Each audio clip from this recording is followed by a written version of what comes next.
হে everyone, আসসালামু আলাইকুম। It's me Shahriar Shahan. তো আশা করি আপনারা সবাই ভালো আছেন। আলহামদুলিল্লাহ, আপনার দোয়া ও ভালোবাসায় আমিও ভালো আছি। তো সকাল সকাল উঠে গেলাম, গিয়ে যাইতে হইব ডিউটির। এমনিতেই অত সকাল ঘুম থেকে উঠার যে কষ্ট, এর মাঝে হইল শীত। তো তার বাদেও আরেকজনের চাকরি করি যাইতে হইব, গিয়া টাইম টু টাইম রেডি হইয়া থাকতে হইব।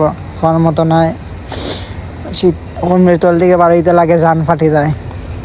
তো যাইতে যাইতে হুট করিয়া পাইলাম ছোটো ভাইয়ে ঘুরে, সেও আমার সাইটেই, মানে আমার সেকশনের সাইটেই কাজ করে। তো তারে কইলাম, সেও কইল ভাই আমি সেও যাইব কি, তার লাইন 5 মিনিট উবাইতাম। তো উবাইলাম, উবাইয়া তারে লইয়া গেলাম। যাইতে যাইতে দুইজনে গপ কইরা দেখলাম যে আজকের শীত ও পড়ছে বালা, কিন্তু কুয়াশা নাই। এটা লইয়া আমরা একটু গবেষণা করতে করতে, মানে সেও নাসার একজন প্রফেসর হয়ে গেছে, আমিও একজন নাসার প্রফেসর হয়ে গেছি। তাও কইতে কইতে আইছি মেন রোডের মাঝে আইয়া পকিয়ে ঘুরে ফাইলাম। পকি দেখে আমার চেহারা দেখা দৌড় মারছে। তো আর কিতা করার, পরে গেলাম গিয়ে আমার বন্ধুর দ্বারা। আমার বন্ধু দেখি রাস্তার মাঝে ঘুমাই থাকছে, আমি তারে দেখাইলাম যে কিতা।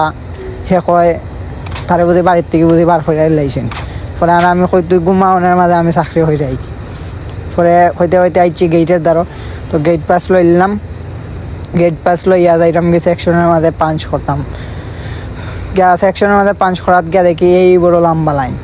পরে আর কিতা পাঞ্চ করে আইলাম আমার সেকশনের মাঝে আইয়া মেশিন টেশিন মুইচা পরিষ্কার করে নিলাম। পরে কাম করে নিলাম কতখান। তখন হয়ে গেছে লাঞ্চের টাইম। লাঞ্চ টাঞ্চ করিয়া আইলাম। আর লাঞ্চের সময় দেখলাম যে আজকের ওয়েদারটা পুরা জোস, কিন্তু মন চাইছে বার হইতাম, কিন্তু রে বাবাই বারণই গেছে না। পরে সন্ধ্যা হয়ে গেল, আবার পাঞ্চ করিয়া রেডি হইয়া বাসার দিকে দিলাইলাম রওনা।